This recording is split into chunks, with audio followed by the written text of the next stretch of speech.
Naisipan ko na nga palang maligo dito, pero gusto ko muna kayong ibudol.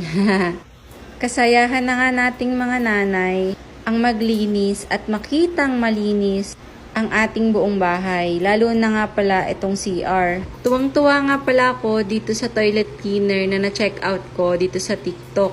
Dati kasi hindi ganun kalinis yung CR namin, may mga yellow stain.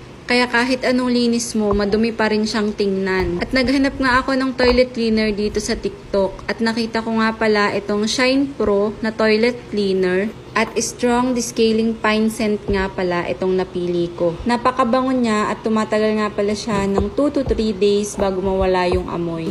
Natanggal lang naman niya yung mga dilaw-dilaw sa sahig, sa tile, sa dingding, sa lababo. Actually, hindi naman lahat ng yellow stain. May natira pa ding konti pero hindi na kagaya nung dati. Kaya highly recommended ko talaga tong toilet cleaner from Shine Pro. Tingnan nyo naman guys kung gaano siya kagandang gamitin. Sisipagin ka talagang maglinis ng CR.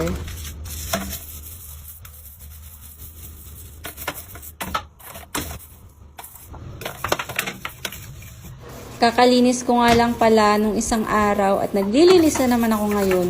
Feeling ko nakakasipag maglinis din tong Shine Pro na to. Try nyo, i-click nyo yung yellow basket and then check out na!